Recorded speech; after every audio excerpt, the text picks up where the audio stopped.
I'm not paused now. We're gonna have a discussion. So, so yeah, in the fall you can take my course. Yay. Can. You have to if you want to graduate. So, so you're stuck with me whether you like it or not. All right. So any questions? None? Okay. All right, so we're going to talk about cost, access, and quality. Roughly 18 slides, and it'll only take me 2 hours and 40 minutes to get through, okay? I can see your faces today. I'm wearing my glasses. So I'm going to jump over here. They have this great thing called the Iron Triangle of Healthcare. It talks about cost, access, and quality. The basic structure of this just goes to speak of the fact that if you were to take one of the sides off or penetrate that triangle, healthcare as we know it in the United States would cease to be what it is, right? That all three of those things are required in order to maintain a good relative, I won't say our system's good because it's not really a system, but to maintain a good system of healthcare, okay? And those things all are interrelated, everything there. One of the things that Dr. Chesley and I were just talking about was how even just looking at non-financial data, how that data can speak specifically to financials, even though it's not financial data. So an example of that in dealing with that would be looking at patient satisfaction. Okay, so patient satisfaction has not a direct correlation, but now it does, right? Because now that it's been integrated into our reimbursement, it does have a direct relationship to cost and financials. Whereas before, you just lost customer base. Bad patient satisfaction equals no patients, which equals no organization, right? So anyway, I think the whole idea of the Iron Triangle is a great idea. Stupid title. Okay. All right. All right. So healthcare, cost of healthcare. There are three meanings. I need you to commit these to memory. Okay. These definitions are one of the three definitions that I rarely tell people to commit to memory, anything like this, but this is really important because I think you need to understand what it means to have a price in cost of healthcare, okay? When we're talking about price, we're referring to a physician's bill. We're talking about bills, okay? What you pay for insurance, we're talking about what you pay for your prescriptions, and then in turn, what you are going to pay your physician for the services that he gives, okay? National perspective, how much a nation spends on healthcare, okay? Now, if you have a nation like ours, we spend a lot on healthcare, okay? So you may think of perspective on cost and think of a physician's office. Does one physician necessarily cost more than another? Would you think you could have one physician where she would have like dramatically different costs involved than go down the street to another primary care? No, there's some relatability, right? And we're going to talk a lot about why they are usually pretty close in cost and the services they supply.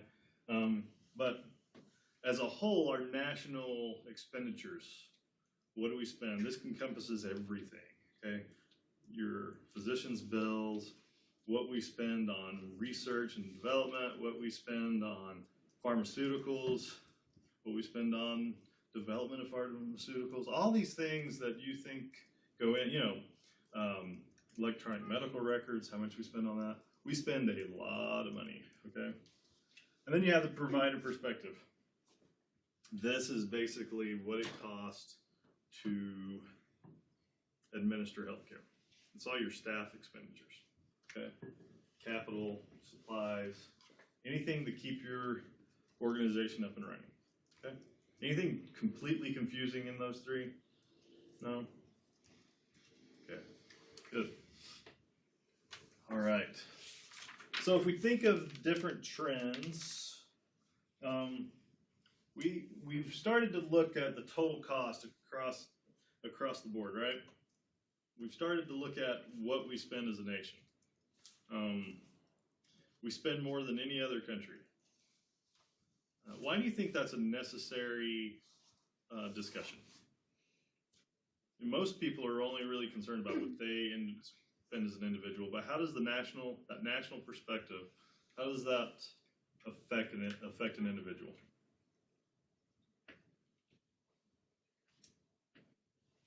You want to make sure that you get what you're paying for. Okay, so quality of the product that you're getting, right? Yeah. What else? We might spend the most, but it's not showing its. So our outcomes aren't necessarily as great as they could be based on the dollar? Right. Okay, so those are very relatable, right? And have you ever considered the fact that if I am trying to get what I'm paying for, and as a nation, part of my nation has a different benefit, because, okay, this is a really convoluted way to get where I want to go, but if you think about 50 states, okay, and 50 states, their expenditures, for example, let's talk about Medicaid expansion. What type of expenditures go in a state that expanded Medicaid versus the expenses on a state that did not? They're different. Some states were not willing to have additional bureaucracy to create a way to expand Medicaid. Lots of other reasons, but the cost, all those national expenditures affect us individually. What the federal government contributes, for example, with Medicaid, to our state will affect us as an individual taxpayer. Okay, so national healthcare expenditures affect everyone. It affects our access. It affects our ability to provide certain services, and our inability to provide services. So, really general discussion on that. Anything you want to just dive right into on that subject, or you feel really comfortable with the whole idea of your national expenditures? I think during your student careers here, studying healthcare administration, you're going to get a heavy dose of how our American system is funded and how it's not funded, and different services that are available and different services that aren't, and why they're available and why they're not. I'm going to show you a slide here in a minute that will talk a little bit more about why costs go up. All right, so we use a large percentage of economic resources, and we use a larger portion than any other country. And so the question is, do we really need to contain costs?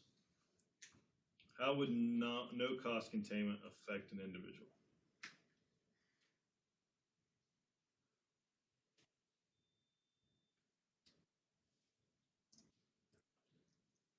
Are you stumped? Any ideas? Go into major debt. Oh, so debt, right? Can an individual just accumulate as much debt as they want and survive long term? No. No. And the same is for a country, right? And so if we're not containing costs, we've learned that spending more money on an item doesn't necessarily indicate a good outcome, okay?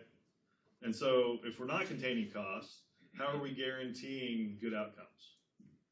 They're not. If we've made the statement that they're not really related, then there is no guarantee, right? That you're going to get a good outcome if you don't contain the costs. Can you contain costs and manage outcomes?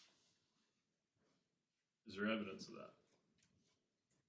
Yeah, there's a lot of evidence of that. This is another slide later on. I just wanted to see your heads nod or shake or see if you were on the same page. The You know, bar, page. The bar at the bottom isn't moving. The bar at the bottom. Like the sound. sound bar isn't moving. No, it's not, is So I it? don't know if it's not being recorded. Let's see. It usually records even Yeah. if you can't see it. As long as it doesn't have like a X, you know, like a Yeah, there's the weird like Okay, it's not moving. Mallory's acutely aware. See, there Now it it is. is. Loud noises. Well, I'm really soft spoken, so I'm sorry. Have you guys been able to hear Mr. Input on the recordings if you've had to listen? Have you? Yeah. Yeah. You're like, I get enough of them. I don't want to go home and listen to them. You only have to listen to them if you miss the lecture. This summer, I will be selling on Apple iTunes my greatest hits. So if you want, I'll send you a link. So yeah. All right. So my question is, so you're talking about containing costs, but like we don't contain national debt. 'Cause we have That's right, we owe trillions of dollars, so I don't understand how we can justify the conversation of cost containment until we're like ready to be serious about, I don't know, reducing trillions of dollars of debt. That's a really good comment. Yeah. So. I mean, I'm just saying, like, that doesn't make any sense. Like, But- let's just keep spending. Yeah. I have a friend, a very good friend, and she has maxed out her federal student loan debt, like hundreds of thousands of dollars. She has maxed out for life. It's American For dream. life. Wow. And she's fine. She's like, I'll just take some more classes.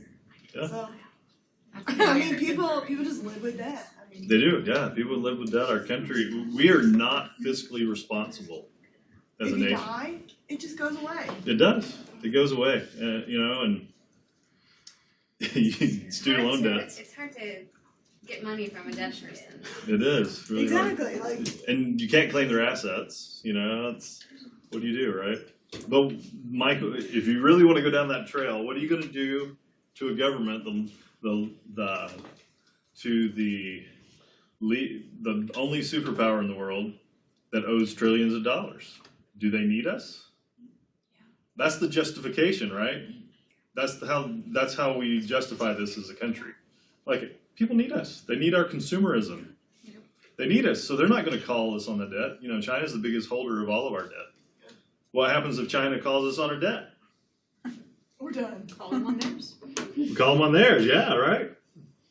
It doesn't end well, okay? Do they owe trillions of dollars back to us? No one owes anything like we owe. Yeah, that's what I was thinking. No one does. It would be like Red Dawn, where the airplanes come over and the little Yes, it parachute was- man come down. The Cubans invade, yeah. Yeah. So that would be, I always wondered how the Cubans invaded. Wasn't that Colorado where that happened in the movie? I think that's what. Something, yeah. Yeah. So how did Cubans get there without us realizing? Anyway, that's a whole other movie story. But so our debt. I mean, we're talking about containing costs in healthcare, right? Which is our number one expense. And here we are. We're like, well, we're okay for it, right? Exactly. Yeah. No, I mean that's a really good comment but if you look around at our population, it hasn't triggered. No one really thinks about that. Do you wake up in the morning thinking, "Oh my gosh, we owe trillions of dollars"? Now that I think about my personal debt, like I'm pretty sure each one of us Yeah. has a little number over our head. Yeah. We all do, What we right? owe in student loan debt. I'll be paying on it till my kids are done paying. One, they'll probably pay it off about the same time I pay mine off. It's sad. I don't think we can fix that in this class, but you're right. I mean, we have to start thinking about it. We do. I mean, ultimately, the responsibility of this is going to fall on each of you and on me and everyone else, our children and probably our children's children. There's no way to solve this problem right now without people really looking at what we do as a society. Now, this is, if we're talking about medical expenditures, the only issue that we have is in dealing with this is deciding what we want our medical system to be like. Have we become it used to be really easy when your doctor just would accept a pig and a few chickens for, saving your mom's life, right? Those are the good old days. Of course, I enjoy indoor plumbing. So I'm happy with where we are, Do I like the amount of money? Then you go, okay, well, if I don't provide money for this organization, what about research and development? What happens in the end with that? The thing is and this is my personal opinion, as soon as people realize they can go to the federal government and receive grant money, and they start to rely on that grant money to keep their organization, different portions of that organization flowing, and they are billion-dollar companies, they don't look at that as, you know, we have to be completely fiscally responsible. But the problem is they look at that and go, hey, that's free money. Why wouldn't I look for free money, right? Anybody in here, if you could fill out a sheet of paper today to receive $100 for free, and all it was asking for was just an application to a certain program, you do not have to partake in the program necessarily, or you occasionally have to submit some kind of demographic thing. Would a lot of you sign up for that $100? What kind of information is it asking for? So your name and your address, okay? No, I'm not giving my address. It's free. I would do it If for it's a public For job. $100. I would do it. My parents. I would put a fake address. I'm not cheap like that. I get $500. Well, that's fraud. Yeah, but how are they gonna find me So- afterwards if you put a fake name, put a fake We're address? put this on a government standpoint, I know okay? I'll put hers. The whole point is that Listen. most of us are game for that, right? Most of us are like, hey, $100, right? And that's what these organizations do. I'll show you a slide in a second. It'll make you sick, okay? All right. All right, so reasons for cost escalation, third-party payments, okay? Third-party payments. All of a sudden, we're having to pay a third party, right? They are looking at our information. This is especially difficult when you're looking at our system, because now who are our third-party payers? So insurance, right? So insurance companies. So our insurance, I ask my insurance company, for example, I have a PPO. If I decide that I want to go directly to a specialist, just call a specialist up, set up an appointment, right? I love that part about my insurance. But is a specialist more expensive than going to my primary? Of course, right? Absolutely. So third-party payments is another person involved. And this is, maybe I can dig into third-party payments a little more in a little while, but it's a whole other level of bureaucracy, right?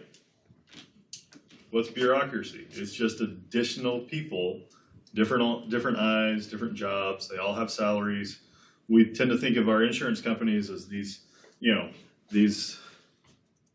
don't know, entities without a frame, but they're all these huge corporations, and a lot of them are not-for-profit organizations that use the money and just get bigger and bigger, and doesn't necessarily provide for the specific need.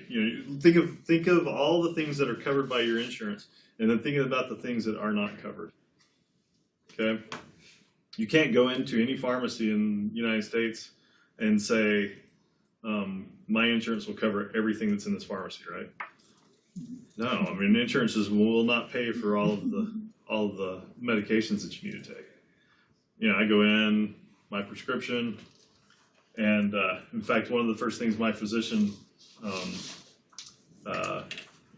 when he wrote my last prescription, he said, let me make sure this is covered by your insurance. And if it wasn't, he was going to try to find something comparable. So third party adds a whole other level, okay? Do we have a perfect market? No, we got third party payments going on, right? It's imperfect. In fact, your third party can say, no, we're not going to cover that at all, right? I'm not going to cover it. So it's a very difficult system, right? Technology growth, we like to blame technology growth as being a big portion of this, but it's really not a huge portion of our expenses. Now our elderly population, how does that cause costs to go up? Because they say 80% of your healthcare costs occur in the last 10% of your Yeah. life. You're not running marathons at 85, are you? Most You're not in people great shape. Most people aren't, right? There's a few. feel, but There's a few. And one of my favorite things to watch online are the senior Olympics. Some of those are incredible. This year they had a bunch of world records set in the 100-meter dash and in the mile, and it is great to watch. So it's fun. Go look it up on YouTube. Pretty interesting stuff. some world of excitement. Not the kind of world records you would expect, but they're fast. It's based on age, right? But most people are not in great shape when they get older.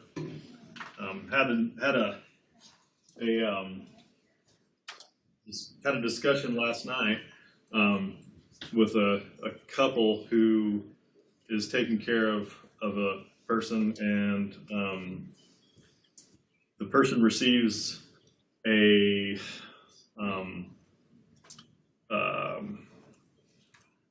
he gets his retirement every month. His retirement check, and he's starting to need more and more care. And they wanted some advice on what they could do. They wanted to see if they could apply for Medicaid, put him, get him into long-term care. I said, well, what's his monthly income? His monthly income's about $3,000. Not going to make it with Medicaid in the state of Tennessee, right? And that's all he has. So, has no property. He's over the last 5 to 10 years, he's liquidated everything. So here he is. Here's an elderly gentleman who needs additional care. Can't really afford most nursing homes at the $3,000 level. That's like barely skin and bones going into a nursing home. $3,000 a month. If that's what he's bringing home, he can barely, at the cheapest nursing home, that's where he would be. He would barely fit in there, okay? So there's a big gap, right? How do we take care of that? So here's a gentleman who will probably end up being in and out of the hospital, may get some skilled nursing coverage, but probably will not be able to qualify for a long-term care situation based on his assets and his money. So it's a little wonky, right? Elderly population is getting bigger, and so with more people in that pool, it means more people with higher expenses. That's how it works, right? Let's see if I can. Who's on? All right. So, the medical model that we currently have, the way things are delivered, has cost more money, right? It's not as streamlined. Think about a multi-payer system, which we have. Should that make costs come down? You have more competitors, right? What's a factor in a multi-payer system that would drive costs up? Like compliance people? Like people have to make sure that you're doing things in the right way. The more administrative costs, right? But what types of that's one type of administrative cost. What other areas besides administrative costs do you think there would be?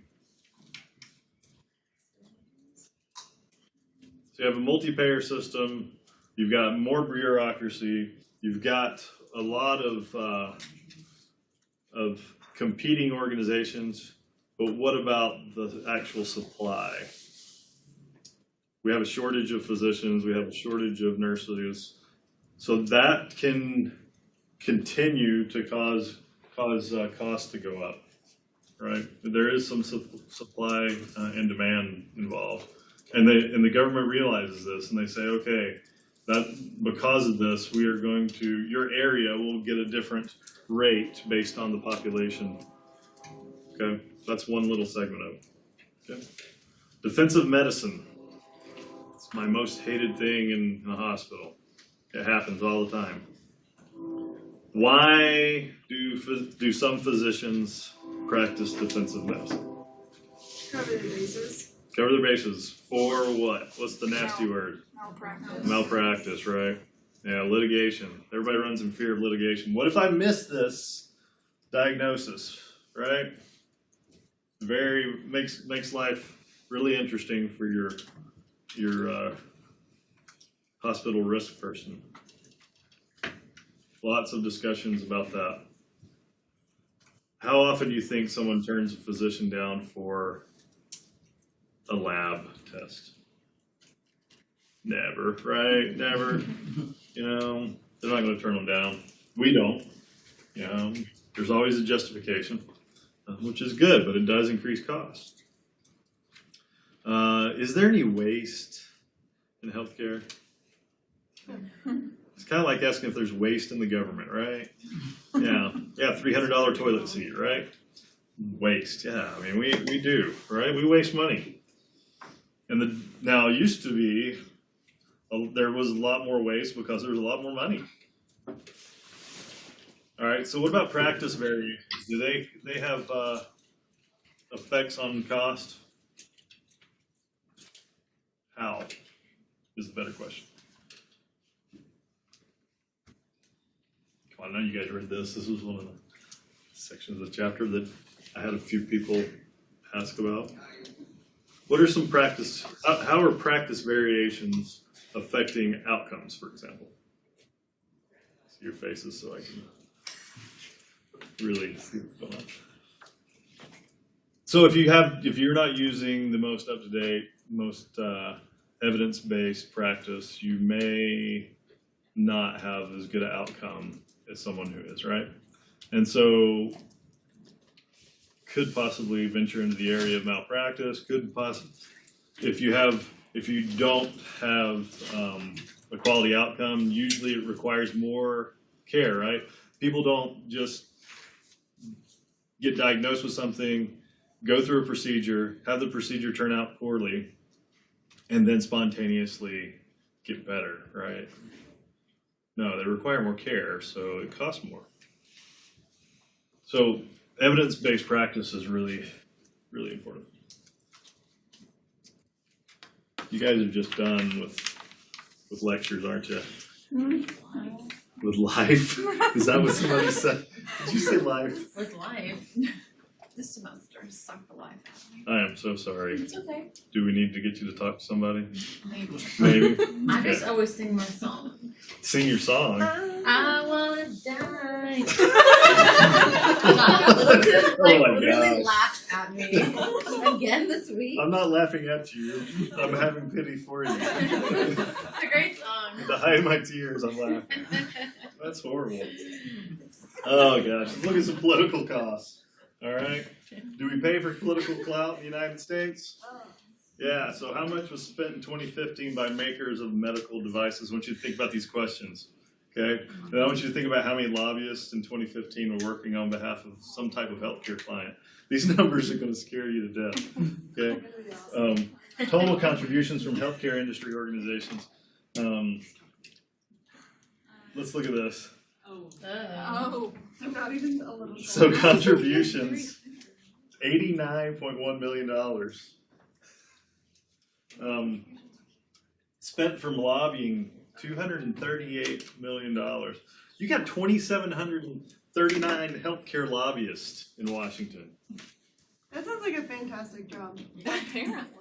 It obviously You know, is. A lot of people are on board. You get to go on fancy lunches and yachts all the time and tell people to participate or to approve whatever you're trying to get passed. So basically, you're buying off. Exactly. Yeah. That sounds great. We should all get a chunk of that. So when You do we can have? almost Are you guys eliminate the national required to debt. take an ethics and law class? I don't think we're required. No. The what? The what? Is there an ethics course you're required to take? I Not just might want required. to suggest that elective for you. I'm pretty sure all I think we're all taking taking All right, but look at these. Look at this information. I mean, gosh, look at how much money that is. Okay. You could send every high school student to college for a year. Free. Probably do more than that. I mean, we're looking at that's almost what is that? That's close to $750 billion. No, $1 billion. Yeah, trillion. I can't do that. I've been on finance. But $750 billion. We could build a wall. You could build a huge wall. You could build a lot of things. Cindy. I'm totally just kidding. You were killing You're friends with an idiom. You can't But say think that. about I this. forgot. This is just one segment, okay? We're just talking about a few segments. This is politics, okay? This is the money that different organizations, we're talking pharmaceuticals, other R&D companies. You know, this is money spent by organizations like, let's see, gosh, what's the big organization for the elderly? I'm drawing a blank. AARP. Yeah, AARP spends money. They have their own lobbyists. All these different organizations have their lobbyists to push their agendas through to get it in law, right? We saw how law occurs, so it must be really, really important to them, right? You think that has an effect on anything, any of the costs that we have? If that was spent in 1 year, just imagine, does that drive up the cost of your product? Absolutely. It's a no-brainer, right? Of course it does. So, the government's tried to make certain regulatory approaches. These are the 4 areas. I got 4 or 5 slides to talk about each of these. But you have all-payer, a single-payer system, health planning, price control, peer review. So an all-payer system, right? Basically, we're talking about global budgeting, okay? Everything's got to fit in this, all right? Do we have this in the United States? If you have questions, it's on the slide. No, we don't, right? We don't. We don't have this. Will we have this? It's a possibility. Yeah, could happen. With this, how do costs get moved to someone else or some other organization?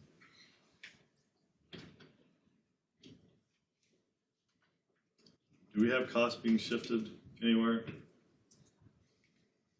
Cost shifting happens everywhere, right? It happens. You think about it. We talk about, let's just look at these previous slides. Does that cost, do you think these organizations really pay for this? No, they jack up the price of their product, right? Yeah, so the cost gets shifted to the consumer. It happens all the time. You know, I mean, it's, gasoline, for example. Gas has gone up, right? You know, so gas prices. You see the guy at the gas station saying, oh, gas is a little expensive. I know you need it to travel. So I'm just going to keep my prices down here for a while. Doesn't happen, right? Every day you drive by the gas station, gas price has gone up. He says, you're going to have to pay extra for your gas because it's costing me more, right? So this is cost shifting. What about health planning?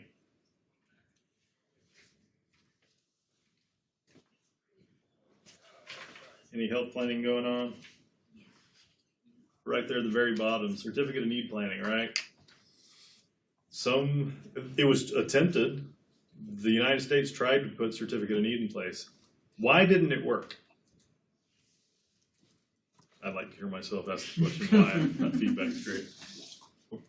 Why didn't it work? Because why didn't certificate of need planning work? From federal government standpoint, yeah. Because what they perceive as the need is not the same as what everybody else perceives as need. That's a really great way to put it, because that equates to everything that comes out of Washington, in my opinion. You know, think about it. Do they really know what's going on in Johnson City, Tennessee? Can they know what goes on in Johnson City, Tennessee? No. It's really, really hard. You know, I had lunch today with a friend of mine who works for the FBI, and he said, ever since the most recent school shooting in Florida, his life has become much more difficult because anyone even sneezes a problem, he has to go do an interview. He's like, it's taken up all, he said last week alone, he was on call last week, he spent an additional, outside of his regular work hours, he spent an additional 12 hours interviewing. Okay, so what does that got to do with certificate of need? Well, they're clearly not getting paid enough. Obviously, That was yeah. satire, guys. I wasn't going to go there. So, They're clearly not getting paid enough to know what's going on in but you got one guy, right, trying to interview a group of people in Johnson City and then be able to write a report back to basically the federal government and say, this is what's going on in Johnson City on an annual basis. They make inferences based on just a few events. It's really hard, right? So what do? They said, we're going to transfer this back to the states. If states want to keep it, fine. Some states have certain certificate of need in place. Some states do not have certificate of need, okay? In Texas, like I said, you can put 5 hospitals in the same area, no big deal. They can all have 20 MRI machines. If that's what they want to have in their hospital, that's what they can have. Is that why they can have all the freestanding ERs? Probably. I don't know the answer to that. We do. We're gonna start a hospital without an ER. I'm a hospital without an ER. Yeah, see? It's a Yeah, possible. I'm a hospital without an ER. I'm surveyed under the exact same standards as Johnson City Medical Center. Dr. Mahmood was not impressed with that plan. Wasn't. We I'm all a- would run. Makes life a lot easier from a regulatory standpoint. Joint Commission comes in the building, they look around, oh, you don't have an ER? No. Okay, check. All right. You don't do invasive procedures? Nope, no invasive procedures. Check. Just save them, 24 hours of observations. They're out of my hospital in 2 to 3 days, and I'm a happy guy, and they're happy. Asking us where they can go fishing. That's a true story. So. All right. So some of the price controls that were put into place. So back during the Nixon presidency, a few things went on, all right? 1970, what was it? The Economic Stabilization Act. Okay, it went into place. And basically authorized the president to do things like stabilize wages, taxes. He could make changes to certain taxes. He could regulate salaries, interest rates. And so by doing this, by regulating different costs, he's like, hey, well, this just won't cost you more than this. What's the problem with regulating something so specific as cost of procedure, for example? So remember last week we talked a little bit about how dialysis got placed in as one of those areas that would be covered. And did you guys see the link I put up? Everybody jumped right on D2L and said, man, there's a new link. I got to read this. I take that as a big no. All right. Well, I gave you a reason. In fact, we were seated in class talking about it. Interesting. And I said, I'm going to put that on there because I know where there's an article about this. Here you go. I love links. Yeah. The same type of thing, right? So cost control. All of a sudden the government says we're going to control this, and you've got your wonderful, high-paid who?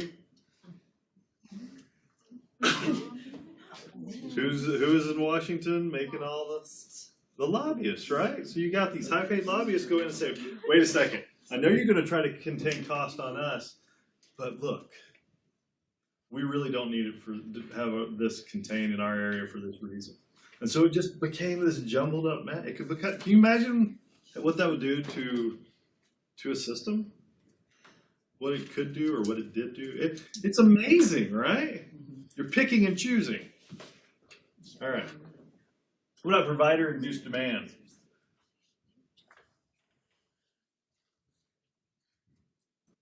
Can providers induce their own demand? Can they create their own demand? How? They make people sick. They can make you feel they can make you feel like you need a service that you don't really need, right? Yeah. Okay. Like physicals, we don't need those. You don't need physicals. Yeah. No. Yeah. But for example, if I know that if this procedure pays me more than this other procedure, would you think I might be more apt to utilize a specific procedure that pays more? Yeah, and I'd be stupid not to, right? Okay, I look at it from, for example, in the nursing home industry. If I can get 7 more minutes out of a patient and knock me up a tier on a rug rate, I'm going to really push to get 7 more minutes, right? Okay, did the patient necessarily or the resident necessarily need 7 more minutes of therapy? Well, no. Okay? I'm gonna say, hey, we need this. You really need this. You really need this therapy, this type of therapy. Pays more. Okay, yeah. And as consumers of healthcare, are we fully intelligent about everything that goes on? Oh, we're We don't horribly question informed. doctors. Yeah, and why would you question a doctor, right? They've been to school for a million years. They've got the, Have you seen Half that of- Jimmy Kimmel video he did about vaccinations? Oh, I'll have to send you the link. send that to me. I'll make sure I jump right I on that. will link it to you. Yeah, send it on over, I'll jump right on it. So, but it's kind of interesting though. Isn't that this part of it? To me, this is probably one of the most interesting things about how medicine's practiced. Okay? Okay. So DRG base, the PPS. Everybody know what PPS is? Prospective payment systems? Okay. So what is a prospective payment system? Everybody's like, I barely knew what the PPS stood for. So prospective payment systems, it's a looking ahead, right? We're looking at how we can get paid for something. We do an evaluation when a patient comes in the hospital and we say, oh, they have this, and this I can get paid for if I code this way. Okay? So I start looking at my DRGs and I say, yeah, they meet that criteria. So if you have a really good coder and they can look at paperwork and say, yeah, this is totally justified to move it into this DRG, that's what we're gonna do. For example, one of the things that a requirement that was put in place under the Affordable Care Act was if a patient wanted to go into inpatient rehab, if they were admitted to the ER, when they went into the ER, if they lost consciousness, it wasn't good enough just to say the patient lost consciousness. If they said if they indicated a time period, then they would qualify for inpatient rehab. Put a time period in there. All of a sudden you qualify for an additional level of care. Otherwise, you're going to go to skilled nursing. Isn't that amazing? One little regulatory line. And so what do you think we do? What do you think our liaisons do when they go to the hospital and somebody's had an incident that would require us to follow that line? Do you think we ask, hey, ask the ER how long the person was out? Yeah, we do. We ask them, how long were they out? And they say, somewhere between 10 and 20 minutes. Well, can you put that in the chart? Sure, yeah, we'll make sure that gets put in there. Gets put in the chart, guess what? Now they're a candidate. It's amazing, right? All right. PPS was moved out in other sectors. Okay, it started in hospitals and now it's moved out. It's moved out all the way through skilled nursing. In fact, if you want to look at the salaries, I'm awake. If you look at salaries in a nursing home, you'll see that your PPS coordinators are some of the highest paid because we truly believe that you get what you pay for with a PPS coordinator. All right, what about arbitrary rate setting by Medicaid? What does that even mean?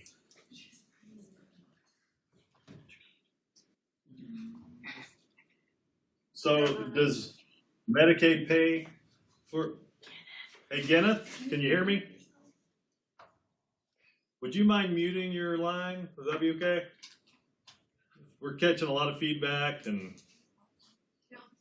no problem, thank I feel you. better. Yeah, feel better soon. Tea and honey. Okay, so if Medicaid's setting arbitrary rates, does that mean they just go, okay, you get this much and you get this? What does that mean by an arbitrary rate? Whatever they said is what the hospital's gonna get. Yeah, they're making the rules, right? So do you think Medicaid pays, let's go back to skilled nursing. Remember that example I told you a little while ago, the gentleman who's struggling because he actually makes too much money? Okay, so if Medicaid, if he were a Medicaid patient, and he was only going to receive certain, if you knew that you're only going to receive a little tiny amount of money for this gentleman, what do you think you're going to do as a nursing home with someone like this? So any resident comes in and they're a strictly Medicaid patient. Do they get different care? No, they don't. But cost shifting occurs, right? That's why I'm hoping they don't change rates for rugs, right? Because if they change, as an administrator, if they change those rates, I can't shift the cost to help cover for my Medicaid patients. Because some, we're talking about the advancement of age for a larger population of elderly. More elderly going to be utilizing those services, which means I'm going to have more people in that pool, which means I'm going to have more people to take care of, which means I really need more people to go into skilled. Which is why a lot of times when someone has a fall in a nursing home, the initial reaction is let's send them over to therapy and have an eval done and see if they qualify for some type of skilled care. Can we send, and usually the answer is no. But we can get them underneath a Part B payment where we can do a little bit of therapy to help them regain some strength. Because what's the requirement in order to be admitted to a skilled nursing facility? So you have to have a 3 midnight stay, right? And you have to have been admitted to a hospital. So we can't just look at them and say, yeah, they need skilled. And if they go to the hospital and they're better in a day and a half, who pays for that? The nursing home does, right? And if that's a Medicaid patient, that comes out of the bottom line. Okay? Pretty wild system, right? Can't you wait to get old? It's gonna be great. So, anyway, all this cost shifting occurs, all right? What about pay for performance? What's another phrase for pay for performance?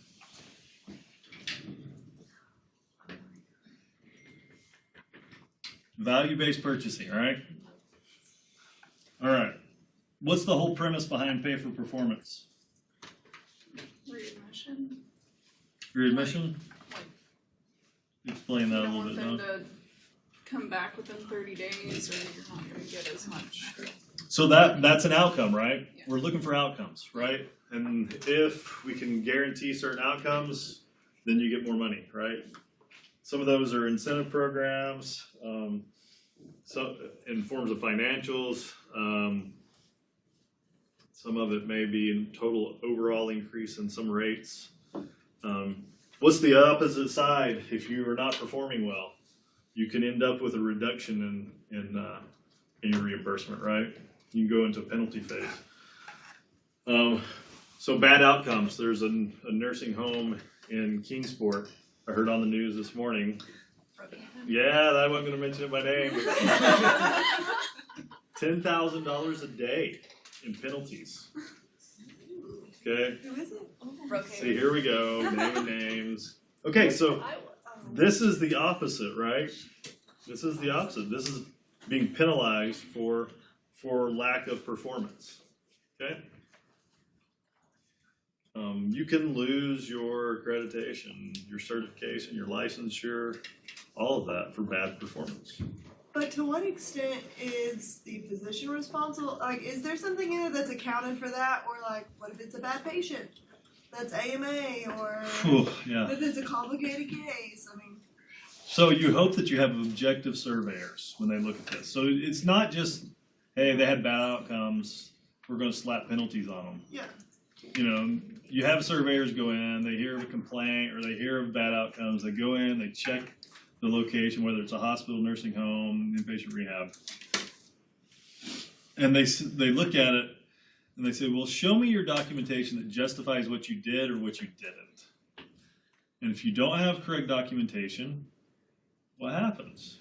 You get penalized. Now what happens is, now $10,000 fine is not just because you had, well, we're mediocre, okay? That's pretty severe. You had to have done something pretty severe. What they do is they they have, the whole system of immediate jeopardy versus, different levels of findings. If you're in an immediate jeopardy situation with your findings, that's literally what it is. The patient is in that imminent situation where something bad will happen. So you end up with this IJ and everybody's freaking out, right? And then they come out again because you say, they give you a specific timeline to get this fixed. They say you have 30 days or whatever. Some of them say, 45, could be even less, depending on what the terms are. And I don't know how Tennessee's is set up because I've never had an IJ. But if they give you a specific amount of time, you don't get it fixed. They give you one more shot. Okay, they may go ahead and assess penalties at that point. But if you are saying that we are compliant, and then they come in and find out you're not compliant on the third time, they'll pull your licensure. I mean, it's stuff, not fun. So the facility I took over in Arkansas was federal focus list, which means that it was imminent that things like that were constantly happening, and they were considering closing it down, okay? So you have to keep that in mind if you go into a location when you're taking a job, ask those questions. What was the last survey like? What are the things that could affect me when I go in? I ask those questions, and then, what do you think in that situation, in a hiring situation, when you're trying to bring in a new person to fix your problems, what do you think they do to entice someone to go into a really horrible situation? Pay them, right? Benefits are really great. Your salary's fantastic because they're going to own you. You're going to be owned by that. And there's a little bit of a tangent, but yeah, I mean, you get phone calls. You're leaving the location at 8 o'clock at night, and you're getting phone calls at midnight, 1 o'clock, just asking you questions about how to fix something. Yeah. Bless you.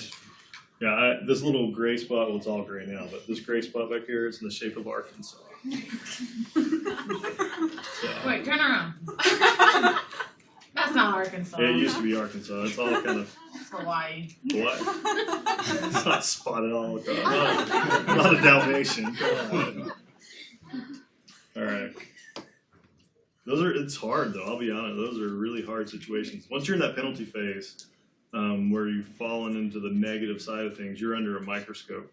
And this is where competition really eats you alive, because as soon as your competition finds out, and it's all public record, what are they going to do? They're going to pile on. Oh, you're going to go to that facility? Oh, let me tell you about what they did. You don't want to go there. Even if you've eliminated all of your staff, and it's all brand new, they still pile on, right? Uphill battle. Any questions on any of that? Feel like I need to spend any more time on it? I knew the answer was going to be no. You guys never. Yeah. Would you just spend another 20 minutes giving some rambling discussion on whatever? All right. What are PROs?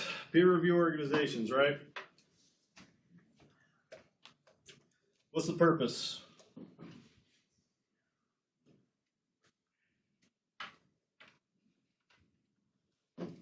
Anybody know what the whole idea behind a peer review is? Nobody read this? Okay. All right, so every state's got a PRO, right? And their job is to look at how your organization's performing, and then they look at whether or not you need to get paid or not, okay? So it's another one of those little entities out there that gets paid by whoever, the federal government or the state, depending on the type. And now, and they can look at things like your patient satisfaction. They look at your overall outcomes. Okay. We just had today. We looked at, and these things are so far back. The data that they produce to you is so old that you think, how can I even make any adjustments? But for example, we just had information given to us based on our QIO. They're now called QIO, so Quality Improvement Organizations. They look back at readmission rates, so acute care transfers to hospitals, okay? And they can determine whether or not your facility is providing good service in that area, okay? So, for example, last year, 14% of our discharges were returned to acute. Okay, last year up through second quarter. That's the most recent data they can give us, is through June. So 14%. 14.4%. That's what it was. Now, when you look at that, and you're like, oh my gosh, 14.4%. That's pretty high. You know, that's more than 1 in 10. So that's pretty rough. That's really excellent for this area. The next closest organization was 15.6. Okay. That was the previous year. That was 2016 data. Now they looked at our comparative data for 2017 through June, and we had dropped to 12.3%. So a 2% increase in a year is dramatic. Okay, and then the next closest had gone up to, I believe, a 15.8. So those types of things they look at and they say, okay, this type of care is more warranted than this other type of care. And one of the things that we now know is that with all the publishing of this information online, you know, you can go to Medicare's Compare website and compare a lot of this data, right? And you can say, what type of return rates do they have? Do you think you want to go into an organization that has a 40% return rate? It was really interesting. There was one organization, I'm not going to name their name, for admissions to their facility from Franklin Woods Hospital, 100% of those patients went back to acute. And I was like, holy smokes, how do you keep your doors open? So do you think that an organization like that hospital would look at that and say, yeah, let's keep sending patients over there? Especially now that they have that money available that says we're only getting a flat rate for this 30 days. Yeah, they're not gonna give any. And that hurts an organization, right? They have to fix that. Okay, so we're getting into my world. We're starting to talk about quality improvement, right? That was the whole reason that these peer review organizations changed into quality improvement organizations, is because they wanted to look at data that would allow organizations to make change. And that's really the essence behind quality improvement. It's helps us facilitate change and see what those trends look like.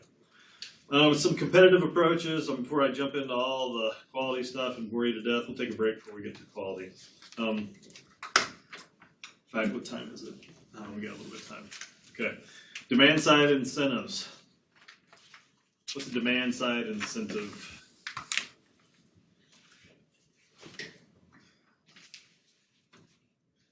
Anybody have any ideas? I'm going to keep asking questions like this, and then somebody's going to blow my mind. They're going to have the answer. So demand side incentives, they're put into place a lot of times because they want to improve access to different health services, and these are focused on poor individuals. Okay, and really one of the main things behind this is that they make things available to help those individuals who can't gain access. Okay, so they offer incentives. You know, they might give vouchers, sometimes tax rebates. They might have some type of cash transfer to help subsidize to the consumer, so that they have the ability to gain access. Okay. All right. So this supply side regulation, this is talking about certificate of need, right? That's one of those supply side regulations that's probably the best example. So now we use things like technology assessments, practice guidelines, and we say, okay, these practice guidelines, we have to use these in order to make sure that we're getting specific outcomes. Because remember, we're still focused on quality now. We're specifically focused on quality now. Let's see. Payer-driven price competition.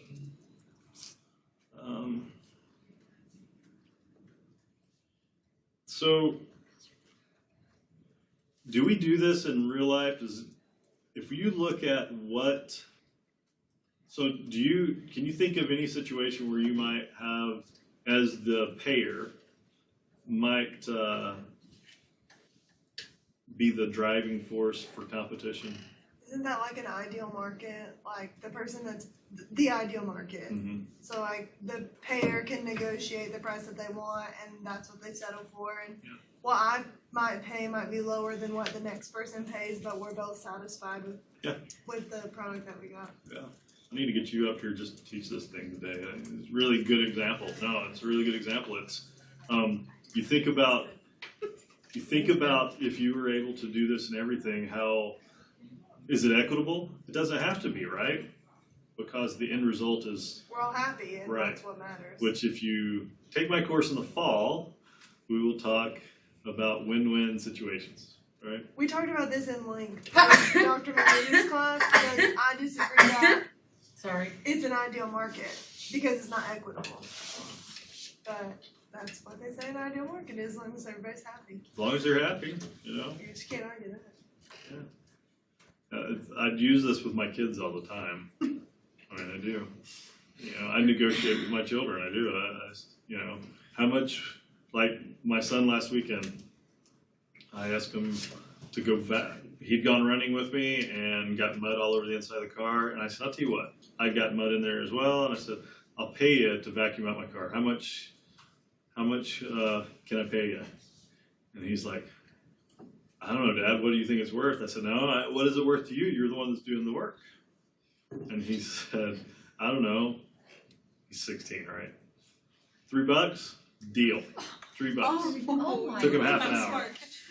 So, I didn't bring her back for $3. so Whatever, he feeds his son. It gets he better. feeds him, that's good I do news. feed the kid. Yeah, I didn't force him to. Pays insurance, he goes to Such a school, you pay democracy did not taxes. exist. You give him a my test. Oh, trust me, we're in dictatorship most of the time in my house. So, I was gonna ask my dad for $20. so My mom said, get out there and do it. Yeah. Mine was 20. I knew I shouldn't give this example. So with that, my daughter, later on this week, she said, Dad, can I make a little money? I was like, sure, what do you want to do? She goes, can I vacuum your car? I was like, Dylan just vacuumed it on Saturday. She goes, but I can do that for you if you need it. And I looked at the car and it was pretty bad because I ran every day this week so far. Well, Monday and Tuesday. This was Tuesday. So I ran Monday and Tuesday. And I said, well, how much is it worth to you? She's 12 years old. How much do you think she was going to charge me? Do it 20 years. $2. Oh. I was like, man, I'm going to her from now on. $2. Was she satisfied? She knew Dylan made $3. Was she satisfied? She was satisfied. So is it equitable? I mean, now she's gonna be the one making more because you're gonna ask her to do it for $2. See, I'm telling you, this is great. Your children to come back years later and be like, you ripped me off. And I will say the Where's dollar, my it was money? worth a lot more money back then than it is now. That'll be my case. All All right, so payer-driven No, price. they'll get it back one day when their children do it. True. See, this Yeah. is a working system. Or Long All right, term, so- longevity here. Moving on to utilization controls. Any questions on payer-driven price competition? We're allowed to shop, right? That's the thing. We can shop. You know, how many advertisements for insurances are there on television? Well, You ever seen that? You know, the the lizard walking around on TV advertising, right? 15% or more can save. Right. Oh, you even know it, yeah. So, all right. So the point is, we can shop, right? There are lots of things available. If we don't like one, we can go somewhere else. Do we always like what the price is? No. It's still expensive, right? Nobody's really satisfied. So it's kind of a twisted system. Well, it's really twisted. It's kind of, you look at mandatory requirements for car insurance, for example. You have to have car insurance. You'll get fined and or put in jail if you're found without car insurance in the state. Imagine doing that to the ERs. You can't show up to the ER, you'll be arrested. Can you imagine? IMTALA out the window. Nah, let's not even think about it. Ugh. But what does that do to price? And what does it do to competition? Increases competition, helps to control the price, because more people are gonna go for the Affordable. more affordable one with the better benefits for the cost, I guess. For the cost. So but what it does is inserts lots of variables, doesn't it? Yeah. So you may get a cheaper plan, a high deductible plan for your health insurance, for example. You can afford it, but it's not going to necessarily cover everything, right? The other side of that is if you use healthcare a lot and you have, for example, in our organization's high deductible plan, it's actually a better deal to go with the high deductible plan, because if you're going to use healthcare a lot and you can set aside using a healthcare savings account, then that's not taxed anyway. So it works itself out. You come out ahead. So there's a lot of different ways you can play the game now, right? But does that require you to be knowledgeable about what you're consuming? Absolutely requires it. It'll hurt you. Yeah, it'll hurt you. So you end up paying more than you need to in a lot of cases. It's kind of like my daughter. If she had not known what Dylan got paid and still offered up $2 and then later found out about getting paid $3, then she'd probably been more upset. Me as the consumer, though, I'm paying for a service. Do you think I would look at Dylan and go, man, yeah, come clean my car? To be honest, my daughter's more meticulous than my son is, so it was a really good deal. So we got a better deal. I found great product. Shopped around. Yeah. I Rich shopped kids around. will clean That's their right. car. Both parties are happy. Both parties are happy. Yeah. If I only had, But there is the chance that one party is not going to be happy because she's going to be unsatisfied eventually because she finds out that she does a better job. I'll have another kid. You know. I'm just kidding. On rotation. Pop one The out. ideal market has a serious hole in my worthless opinion. Or what happens if It is his not son one says, opinion. Dad, I'll pay you $2, or you can pay me $2, or even $1.50. If he'll pay me, I mean, to clean my whatever you car, pay I will. Yeah, I mean, but they I'll can pay get like into a 50. price war, right? Yeah, they can. They can. This is the best example for this I've ever heard. So This is the You example. make I a should do. slide. make it slide. How much you pay your kids? Yeah, but I mean, the reason I use these examples is though because it's easier to equate Yeah, what goes exactly. on, because our system is really convoluted. You start adding all the variables within the system and you realize, gosh, it's not as simple as just paying someone for these services. No, exactly. Because now we're dealing with bureaucracies, we're trying to shift costs by using a certain service and entice more people to our practice because we, for example, I know Dr. Beatty, with your chiropractic, Mm-hmm. I think that's a great example, Moral. moral hazard there. So, all these things that can be, what if you went to your chiropractor and they were competing with a neighboring chiropractor and they said, if you come to us, we will offer you free 30-minute massage with every visit. Where are you going to go?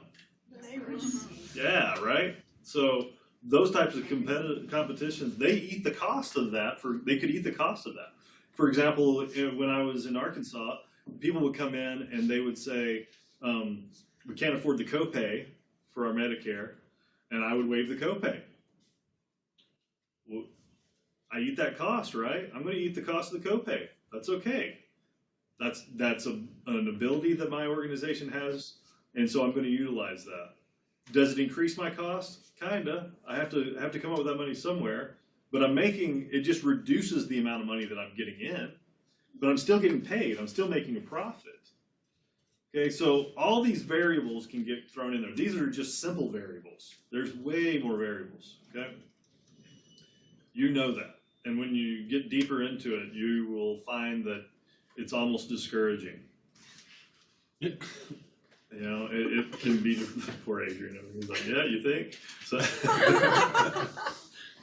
One of your kids is gonna like lawyer up with an older one. Be like, you owe me $5 next time.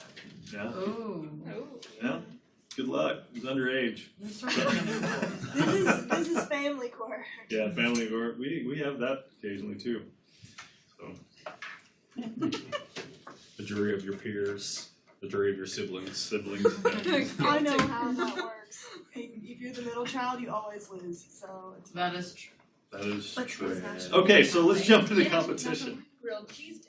So competition, how does competition work? We've been talking all about this, but competition creates quality. what was that again? Competition creates quality. Why does competition create quality? Because you want to offer the best product for the best price, so that people will pick it. Does it work for you? So hopefully, it should. Okay, here's what's really interesting about our system. The hard part about competition is anyone can say anything about their product. Yeah. So if you have a really good marketing campaign, you can have mediocre services and then gain a good market share because of your marketing services. You know, how many signs do you see on billboards that say, come to our facility because we have mediocre care? Nobody, right? They focus in on one thing. Somebody gets a new certification in their organization, they say, hey, guess what? We're newly certified in this. Or one of the things that we market is that we have certified rehabilitation registered nurses in our building. It means that they have taken additional classes and become certified specifically for rehabilitation. They're just not your standard RN. What do you think people think of that? Well, I'm going to go to the SNF down the street. They don't have that. No, they don't. We market that. Okay? There is an additional cost for us, but is it a draw? Well, yeah, of course. Where do I want to go? Do I want to go to the organization with the guys who went through, 2 years of school, or do I want to go to the organization where I know that, for example, they all have PhDs? I want to go where the people know the most because I don't know, right? I want to use the experts. You don't go to your mechanic to learn about your heart problem. Maybe sometimes it might be just as good. I don't know. But competition works this way. We can advertise whatever we want. Now, in my opinion, which is never humble, think of word of mouth competition. It's the best type of marketing. Have you ever seen a Quillen Rehabilitation Hospital advertisement on TV? We did it once last year. Did it increase our census? No, it didn't. The best thing that we've done is harp on the things that we do best. And, we're a 36-bed organization, and we had 33 beds filled this morning, which is crazy full. And it's because we have developed a good ability to compete. We are more expensive by almost sometimes up to 5 times more expensive than your skilled nursing facility that can provide up to 3 hours of therapy. Our minimum is 3 hours, but we think you get what you pay for in a lot of cases, right? So we have become competitive even when our main competitor is cheaper. And it's outcome based, and we've learned to market our outcomes. So think about that. So competition is also a system of huge variables. Any questions on that? Ready to open up your hospital with no ER? Absolutely. Awesome, good. we wanna take a break before we jump into access? Alright. Sounds great. 5, access, you read the definition here. So, the whole idea behind access is, are basically the 5 dimensions of access, okay? You have different things like, you're looking at the concept of how policy is made that can control access. How does policy control access? I mean, it can completely restrict it or open it up. Yeah, and for example, with changes in law or in regulation, those policies that get put into place can control what services you can provide or what service you would want to provide, right? And so if you don't want to provide, kind of like we talked about earlier with if your organization knows that it's going to get paid more for a certain service and this other service is really close to it, I'm going to not even offer this other service. I'm going to provide the more expensive service so that I can get more payment, right? The other side of that is the other service available to those who need it? They're similar, but they're not the same service, okay? So it can restrict access, okay? What other things can restrict access? Talking about like determinants, like transportation, geography, socioeconomic status. So money, Where you transportation, Providers. site location, Where was that you're Adrian? born at in the caste system. India? I'm low on that totem pole. Yeah, I was gonna say. Yeah. I was saying provider capability. Some of the providers, they may offer the services, but they don't actually have the relevant like training. In it. So they're lack not, of like- experience. Yeah. Okay. So let's look at the dimensions of this, okay? There's 5 dimensions. You got availability, accessibility, accommodation, affordability, and acceptability. Did you catch all that? Yes. No. So let's talk about availability. What is availability? It is the ability to go to whatever place that you're trying to find service within like a certain amount of time. I think I've saw in a lot of the articles that I was doing for like my paper for like mental health, they said within like 15, 30 minutes. So availability, that's more like accessibility. Okay, well then the So service- availability, we're talking about the service itself, right? Like if it's one the service, do you Is have it possible? Is it yeah. Yeah, is it possible to get there somehow? Yeah, I mean, if I I could get, it's available, right? That service is available. I have to be able to get there, which brings us to accessibility. How easy is it for me to get there, right? So if I only have, dog sled to get to a location and it takes me 5 hours via dog sled to get something, is that accessible? No, right? Compared to if I have an airplane or my own private helicopter, it makes it a lot easier to get somewhere if it's 5 hours If they away. had helicopters. I'll make it work. So, empty field. So, what about accommodation? Yeah, so accessibility is all about location, okay? All right, it's about how you can get there. What modes can you use to get to the available service? Okay, does that make sense? All right, how about accommodation?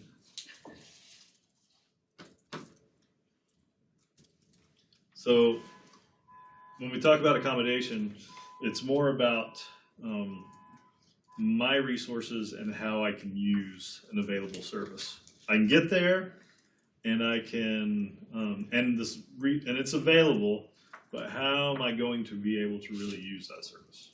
Okay. So think about things that we do to accommodate.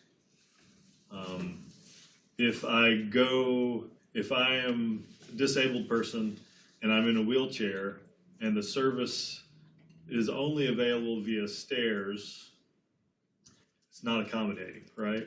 It's available, I can get there, but I can't get to the service.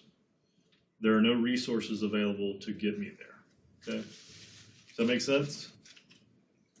Okay. Affordability. All right, so that's just basically the ability to pay, right? Some things are more affordable than other people, right? For one person to another person. You know, I look at the differences in, you know, I'll use my oldest brother for example. You know, he's spent 15 years as a CEO to a company. His idea of affordability is way different than my idea of affordability. We both have 4 kids, right? We both have way different ranges in salary. Okay, so affordability is completely relative. Okay. What about acceptability? The thing I would like about acceptability is it's really about attitude. Okay, so it's about your organization. It's about patient satisfaction. Okay, this is culture related. Okay, what do you find acceptable? So you go, you have access the service is available, right? You know it's available. You can get there.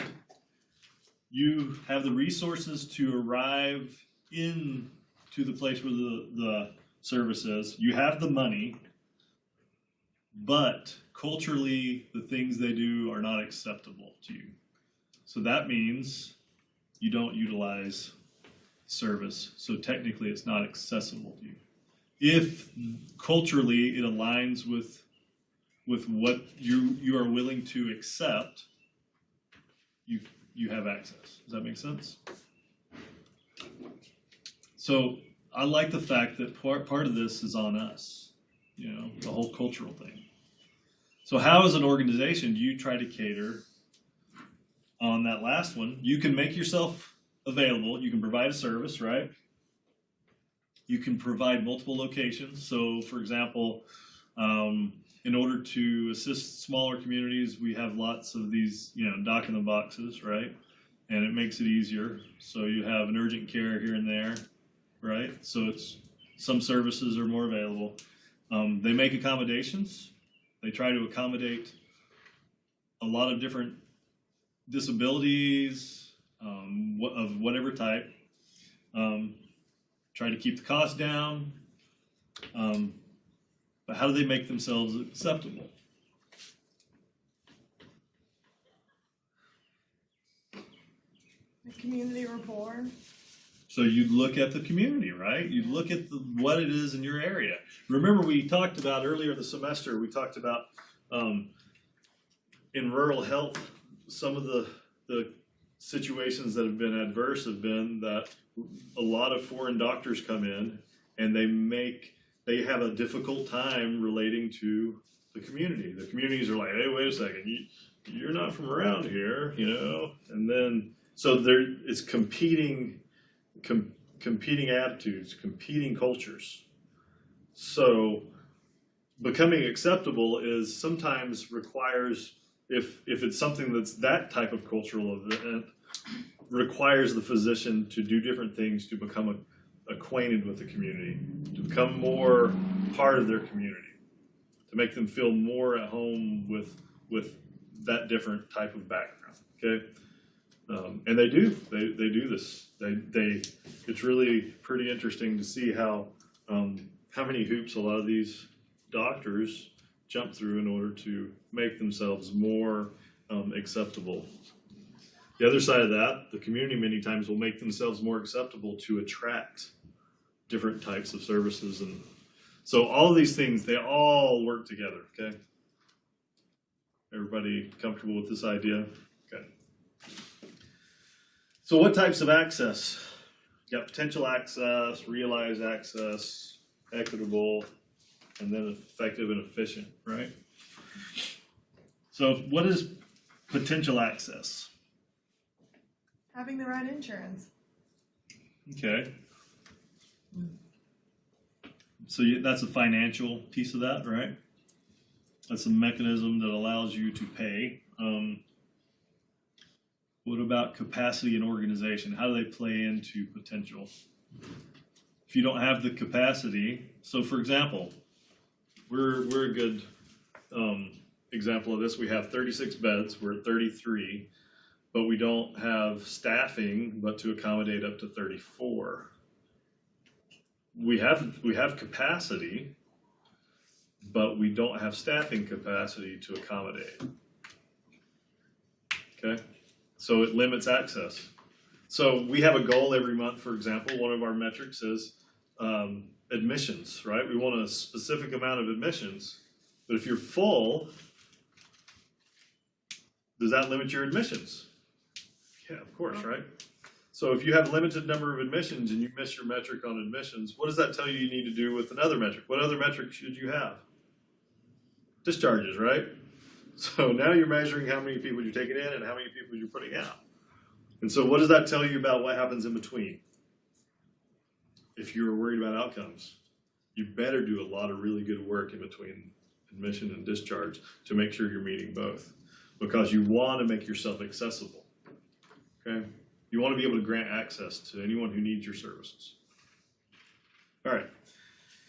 What about realized? What's it based around? So the purpose of your service, right? If you're looking at the purpose of your service, it allows you to make yourself accessible based on what your role is in the community. So for example, are there a lot of, if you have a high elderly population, do you think you'll have a high population of skilled nursing beds? Yes, right? So there's a purpose behind that. And those are in place, okay? So it's realized. Does that make sense? Okay. Equitable access, that's all about your distribution, okay? Is access equitable in the United States? It would be really hard to have equitable access, right? Especially with a physician shortage and a nursing shortage. You know, it's have the same resources available per capita would be really difficult. But it's something that we strive for in healthcare. We would love to be able to take care of everyone. And then effective and efficient access is all about outcomes. So you measure the effectiveness and the efficiency. So going back to my two metrics, if you think of admissions and discharges, and you're looking at total outcome, then you have to see, for example, if somebody has a length of stay for their diagnosis, that's 14 days, and they stay in your hospital for 17 days, that's not as efficient. And it limits access to someone else who may want to take that spot. Because you just spent 3 extra days in there in a bed that someone else could be utilizing. Okay? So it's not very efficient, but is it effective? If the positive outcome is the result, then yeah, it was effective. In fact, one of the things that we check is when we have an outlier, we do a utilization review meeting where we look at that one specific thing, and this is probably the most useful thing that we get out of a UR. They're not useful most of the time, but that access,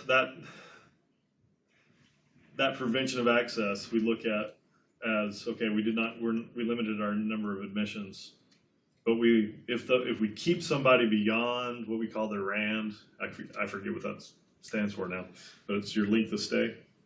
If we look at that whole time and we say, if we had sent them home at day 14, they would have returned to acute care. But we kept them for 17 days and they were able to go home. That's very effective. Okay. And so that's one thing we measure. We want to make sure that we look at that 30-day look back. Did they go back to acute during that 30-day? No, they went home and we kept them for an additional 3 or 4 days. Definitely a worthwhile use of resources. And while you may not have gotten paid more, ultimately it helps in the long term because we'll continue to get referrals because did not have a return to acute. Make sense? Okay. All right. So quality of care. So there's a few things that you can look at with quality of care. The Institute of Medicine, they looked at desired health outcomes, okay? And when they came into play, their whole role was to look at what was going on in healthcare and where it should be going, okay? And what they did is they looked at the total level of professional knowledge and said, based on the knowledge that we have, what type of outcomes could we have and what type of outcomes are we having? So inherent with this becomes that big word of quality. What type of quality do you have? If you have good knowledge and poor outcomes, then you're not very effective, right? And so we want to align those different missions, basically. We're trying to align effectiveness with outcomes. And that's the role of quality, okay? So you have a couple of different dimensions. You have the micro view and the macro view. So micro really is just looking at like technical quality. So we're looking for medical errors, things that could happen, things that shouldn't have happened. A lot of times we think of medication errors, that could there be something that we could have prevented? So those are technical things, right? There's also patient satisfaction that's included in this micro view. We might look at patient satisfaction and see what type of interpersonal activities occur that give me a feeling of satisfaction and completion. Okay. Macro view is more population based. They're going to look at a full system in this. They'll look at things like life expectancy, mortality rates,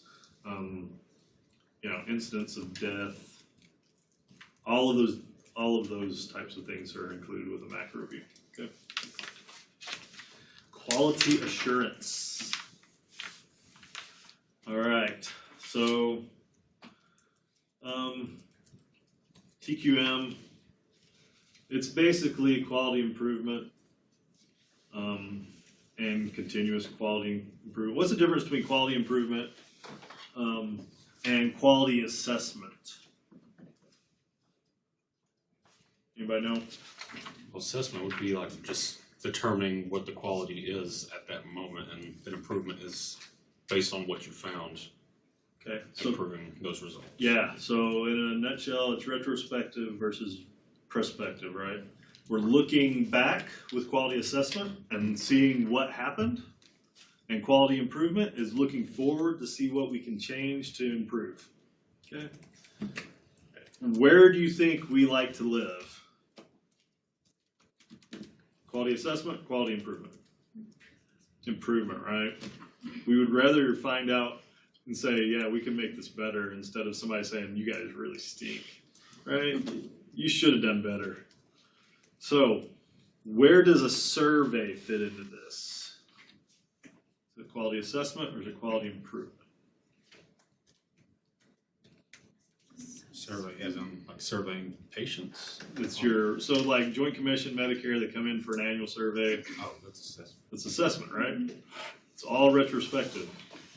So, can it have quality improvement? Can it have a quality improvement element to it? And why? Seems like a dumb question, I know, but why? Why would an assessment lead to improvement?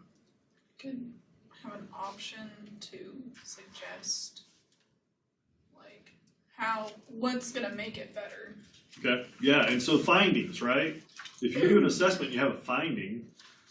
How many of us just settle for mediocrity, right? Most of us look at that and go, hey, I would love to fix that, And now, especially if there is some type of punitive standpoint behind it, they say, hey, we're gonna give you fines. Think of that poor little nursing home down there in Kingsport, $10,000 a day. Do you think they're in the mode of, well, quality assessment? Or are they just looking at quality improvement at this point? Can't get any worse, right? Pretty rough. Let's just better improve. So it's a huge opportunity if you take it. In fact, the Joint Commission loves to say that We are consultants. We are here to help you improve your organization and drive you towards high reliability. You're like, yeah, but you're also here to tell me that I stink and to tell me whether or not I can keep my licensure and certification. They don't like to paint that picture. They like to have, they have those rose tinted glasses on about themselves, but when they look at your stuff, they're taking the glasses off. So, all right. Quality assurance, though, is system-wide a lot of times, and if you can move it to quality improvement, it'll be ongoing. Okay. A lot of organizations hire what they call QUICs, quality improvement coordinators, and their job is to look at your current metrics and say, hey, what can you do to fix this? Their main job is not necessarily to tell you how, but tell you what it is that you can fix and help you develop plans to do it. Okay. So the assessment itself requires a standard. So if we think about, okay, let's just talk about my job. Okay, one of the biggest parts of my job is what I have is called a quality metric report, QMR. And it's 200 plus metrics that we look at and we measure ourselves against it. And those are our standards. And every year we raise our standard a little bit to see if we can improve. So what we use is what we call the Donovan model, which requires structure, process, and outcome. And our structure is basically, we look at what we are capable of delivering. What possible outcomes can we have with the resources that we have on site, okay, or have access to, okay? Now, we look at process. In fact, this question is probably asked no less than 10 times a day in the hospital. I mean, what is our process for getting this done? People, if there's a mistake made, the question's always asked, what's the process? Why do you think that question gets asked so much? Why do you think that's such an important question? Why is process important? It's how you get things done. Okay. If you don't do everything the same way, then there's gonna be error. Yeah, so having a specific method to accomplish something helps eliminate error, right? So one of the things that we're required to do every year, so annually we do what we call a proactive risk assessment. We take a process and proactively analyze it. We make up a fictitious example of something severe that could possibly happen with the process. And then we do this entire study, look at the background of how these events could happen, and we look for the evidence out there that says that this type of thing is best practice. And then we try to reorganize our own processes to match that best practice to prevent a bad outcome. And it's proactive, which means that it's not as an assessment. It's not a quality assessment because we are not looking at past items. We may bring in some evidence of how this could happen or how we've gotten close to a bad outcome, but we're not looking specifically at the organization from that standpoint. We're specifically looking at the process to make a process improvement, okay? Because it'll give us a better outcome. And the outcome is the results, right? Everybody, if you don't understand the term outcome at this point in your education, it's like the first thing we talk about day one in any type of healthcare is outcomes, right? So that's what we're concerned about. What's the ultimate outcome? Anybody ever thought about that? What the ultimate outcome is? What is the best outcome in any type of healthcare situation? It's to return to a normal activity of daily living. Okay? That's what we want. Nobody wants to go home and say, well, I'm 90%. Right? When do you hit middle age? Then you're like, man, maybe 90% is not so bad. So I can still run a 620 mile though. so that's okay for village, right? I just wanted to see Adrian's faces. I don't run. I'm running. You don't run? 45%. Yeah. I used to be able to do that. I run away from bees. Middle school. If there's a beach. So you do run? I'm at least- Oh yeah. Alright. It's every time, Is that a I Guinness laughing? That was terrifying. that was, That everybody's was- awake, right? That's not even the last slide. I thought the Sound like almost like a ceiling round of was applause. coming in. Yeah, I don't know if it's on the next two slides or not, so, so stand by, I'll tell you when I'm gonna go to the next slide, okay? So HEDIS, it's a health plan employer data information set, alright? It's basically something that looks at all of these areas: effectiveness, access, availability, satisfaction, stability of the health plan, utilization, cost, and whether or not people are making informed choices. It is a very comprehensive report card, okay?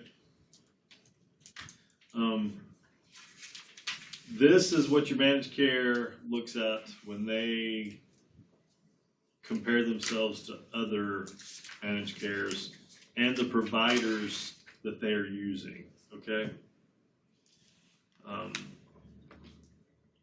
Why do you what do you think one reason is that they look at this? You can see where they're a spot where they're lacking, and maybe there could be improvement. Okay, so why would a managed care organization want to see where they're lacking to improve? They can make more money. Money, right? So it's a competitive thing, right? Okay, this is something that's highly used for them to be able to compare which providers they want to use and who they want to acquire within their system.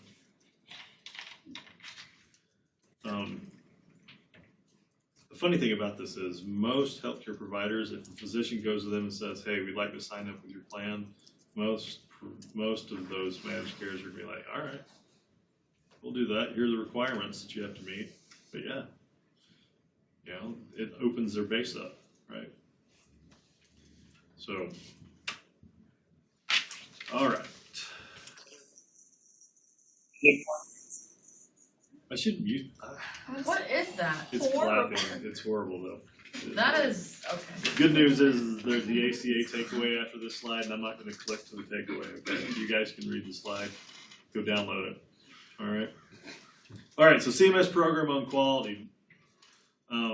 Go online when you get a chance and look up what CMS describes as what they've established as their quality guidelines. Now, who abides by the CMS quality guidelines? Anyone who wants to take Medicare dollars, right? And Medicare is the largest payer source in the United States, single payer source in the United States. So what do you think all these healthcare organizations do? They look at them and they say, okay, how high, right? You want us to jump? How high? What are we gonna do? And that's what we do, right? The HRQ, they have quality indicators. They have a great website, by the way. I use them every day. Every morning I get to the hospital, the first thing I do is pull up their website and I look at fall data to see if there's anything new. And then they have their list of, top 10 or top 12 tips for fall prevention, and I send out an email to the entire staff saying, hey, today's tip is this. And it gets repeated every 10 to 12 days. And you think people are tired of reading it? I'm sure they don't even read it at this point. It's probably just noise on their page. But I send it out because the more I can remind somebody to keep an eye on somebody or remember to do something, the fewer falls that we will have, which can adversely affect outcomes, right? That's what I tell patients all the time. I'm like, listen, just hit your call light. Please use the call light. Ask for help. I know that you want to get up, go to the bathroom, you want to get up and show your family how you're walking again, but just ask for help. Because worst thing that can happen is have you fall, and then you end up staying in here for another 2 weeks when you would rather be home with your family, right? It affects outcomes. All right, state reporting, public reporting, and hospital quality. these are very interrelated. The majority of the metrics that I observe in our hospital are related to some type of state required reporting. A lot of things that, speaking of falls, those things that are reportable, think of those adverse events that have to be reported to the state. That's a fall with major injury that becomes a sentinel event, could be reportable. We have other items that we have to report. In fact, earlier in the discussion with a few of you, we were talking about flu data. Flu data has to be submitted. Tomorrow actually is the deadline to submit flu data for the 2017-2018 flu season to the CDC. That is a not a state but a federal requirement. All right, so there's all these different reporting agencies we have to report to, right? We report to the federal government. Remember our quality improvement organizations look at data, so we have to report things that go to them. They usually pull it straight from CMS. But we also develop our own hospital quality data. All right, so why might an organization develop metrics above what the federal or the state or other regulatory agencies require? Why would we go and do more? Better to be above than below. For what reason? Why was it better to be above than below? Obviously, Reimbursement? reimbursement can be part of Because it. you are patient-centered. Because we're patient-centered. Yep. Okay. We are. I'll give you that, yeah. What else? That's the easy answer. That's That like is a saying, really easy that's like answer. saying Jesus in Sunday school. That is really like that, yeah. What else? Beyond that. Maybe there's like more room for error, like we didn't hit our goals, but like we hit the minimum goal. Okay, yeah, we do that. Yeah, we do that. Especially if we've achieved that goal and exceeded it before, we want to improve. For example, our patient satisfaction, the requirement for our company is that we stay above an 88. We've been consistently around 93, 94. So do you think we set our gauge at 88? No, we don't. In fact, we fell below our metric for a quarter, and we met last week and we decided that next quarter, if our numbers are not above a 94, then we're going to have to do another new initiative. So we've started to focus really closely on a lot of the patient satisfaction questions. How prepared were you for discharge? Do you feel like we communicated well? What do you think about the communication of your physician? Start focusing on those things. It improves patient satisfaction and ultimately improves outcomes. Okay. But really, one of the main things that hospitals will do in order to, one of the reasons they increase their metrics is competition. We want to have outcomes that we can brag about.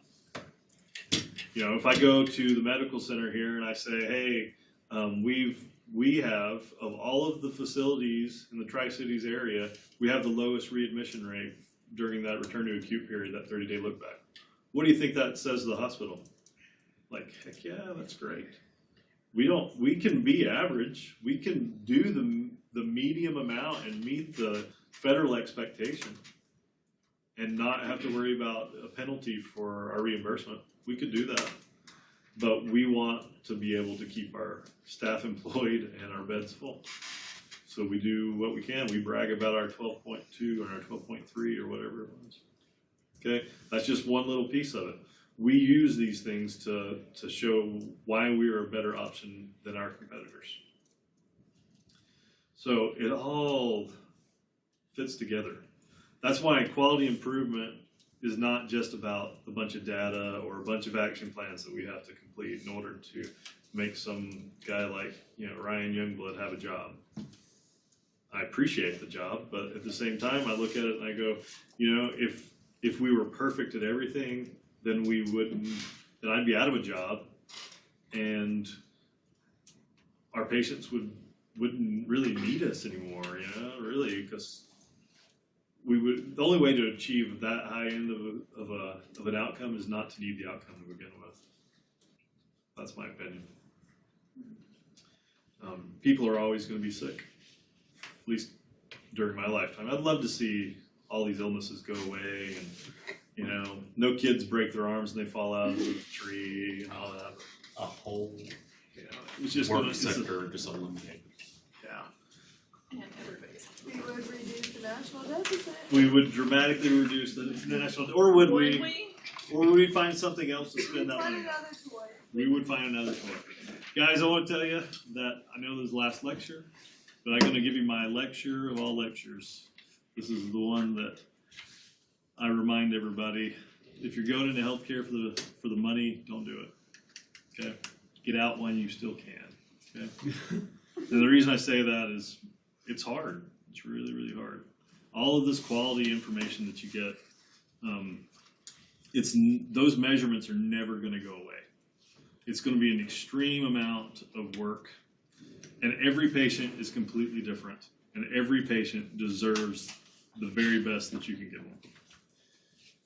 And if you're not willing to commit to that, go work somewhere else. I mean, from an employer standpoint, I don't want to hire somebody whose heart's not in it for the right reasons. If you're going to show up for a paycheck, go find you an easier way to get a paycheck. All right. I mean, that's what this is all about. Patience. Okay. It's about taking care of your grandmother. It's about taking care of you. It's about taking care of your children. It's about taking care of people. And it's the most difficult business that I have ever been in. I've worked in marketing for a cabinet hardware company. I've owned my own business. I've managed rental properties for my family. I've worked in a nuclear turbine company where we built these enormous turbines and we produced them for, all these different countries. I've been in all these different businesses. And while the business that they're in is very hard, it's very simple compared to healthcare. We talk about variables, how we've inserted so many different variables. Well, a lot of these variables are because we all are variable, okay? In fact, our health right now, in this very moment, is different than what our health will be in 12 months. We may get better health, we may get worse health. And we need people that want to help, okay?